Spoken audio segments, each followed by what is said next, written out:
Ya, sudah. Yohanes Anies Baswedan mendampingi SBY untuk menerima penghargaan dari Boston Club. Wikileaks membocorkan sebelum ke AS, Kedutaan Besar AS di Jakarta mengirim pesan diplomatik ke CIA, Defense Intelligence Agency, National Security Council, and Menlu AS. Ini adalah lompatan agar Indonesia bertambah maju.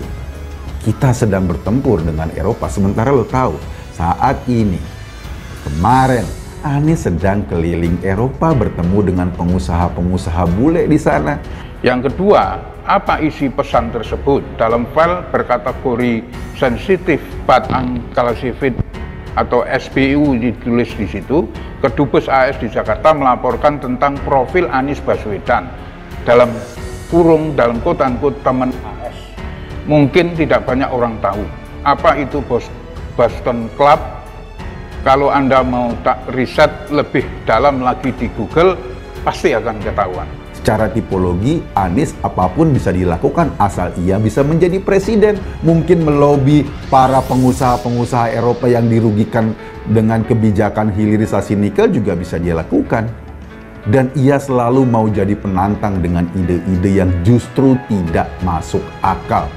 Nah, yang ketiga, ini perlu saya sampaikan kepada rakyat Indonesia mengenai siapa sebetulnya Anies Baswedan.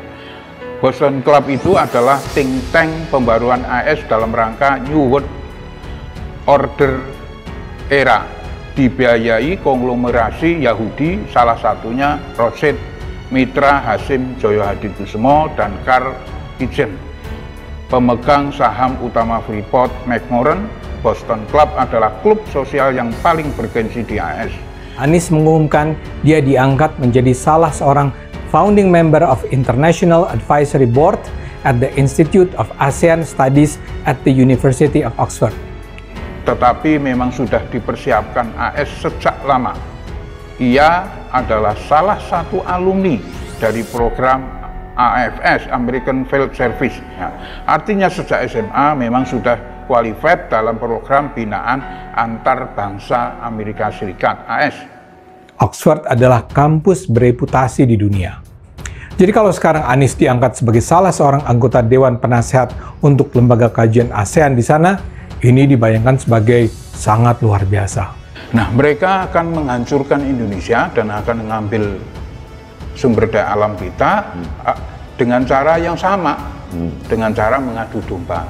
Dan ternyata mereka juga berhasil lah, boleh dikatakan berhasil, karena kita terbelah menjadi dua semenjak mereka masuk. Itu diakui atau tidak, memang kita pada posisi terbelah.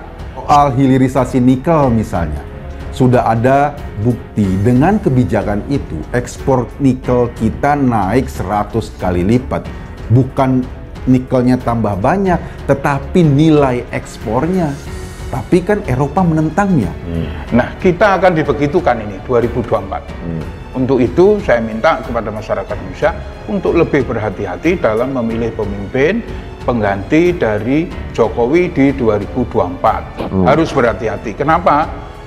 Kalau tidak, kita akan susah ke depannya. Karena mereka mau membeli bahan mentah dari kita, mereka yang olah, mereka dapat untung besar, sementara kitanya yang boncos. Eropa membawa kasus nikel kita ke WTO. Jokowi kekeh bertahan agar kita tetap meneruskan kebijakan hilirisasi. Anies diangkat sebagai founding member. Jadi dia bukan seorang anggota yang terpilih dari deretan intelektual yang dinilai memiliki misalnya kemampuan analitis tajam dalam kajian ASEAN. Dia dipilih karena dia adalah seorang pendiri lembaga kajian tersebut. Anies Baswedan, Yohanes Anies Baswedan itu adalah boneka dari Amerika Serikat. Menurut saya ya. Dengan data-data yang tadi? Ya jelas tadi. Oke. Terus kaitannya dengan PKS? PKS itu kan beberapa kali waktu kasus Uighur itu yang di Cina? Kan, Cina, itu kan PKS minta tolong Amerika untuk nanganin Cina, untuk menekan Cina. Salah kalau ada yang bilang Anies itu boneka Amerika. Wong dia itu mantan politisi Golkar Andi Sinulinga membalas pernyataan Presiden Haidar Alwi Institute. Haidar Alwi yang menyebut bakal capres dari Partai Nasdem Anies Baswedan berpotensi jadi boneka Amerika Serikat jika terpilih jadi presiden. Andi Sinulinga menyebut sudah terlalu banyak tuduhan yang diarahkan kepada Anies untuk menggagalkannya maju dalam Pilpres. Berubah lagi tuduhannya, selama ini tuduhan antek-antek elit kekuasaan itu bilang Anies intoleran, dekat dengan kelompok-kelompok radikal. Sekarang mulai lagi dengan tuduhan bahwa Anies itu sudah disiapkan oleh Amerika. Macam memang serangan ke Anies tiada henti, ucapnya Sabtu 21 Januari. Sebelumnya Presiden Haidar Alwi, Institut Haidar Alwi menyampaikan pada tahun 2009 Anies mendampingi SBY untuk menerima penghargaan dari Boston Club sebelum ke AS. Kedutaan Besar AS di Jakarta mengirim pesan diplomatik ke Xia dan Menteri Luar Negeri AS. Ditulis di situ, Kedubes AS di Jakarta melaporkan tentang profil Anies Baswedan. Ucapnya, Boston Club adalah klub sosial yang paling bergengsi di AS. Tidak mudah menjadi membernya. Hanya orang tertentu dan paling elit di AS yang bisa jadi member.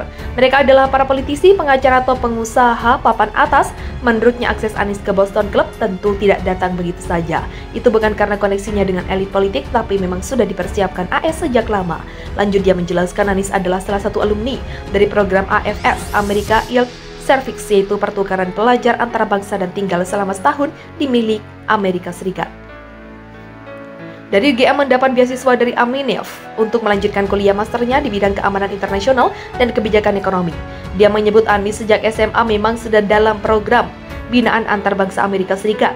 Bulan April 2018, Anies juga berkunjung ke AS sebagai pembicara pada acara annual Global Conference 2018 dengan tema ASEAN Growth in the Next 10 Years. Anies itu pernah jadi anak emas dari elit politik AS, tandasnya.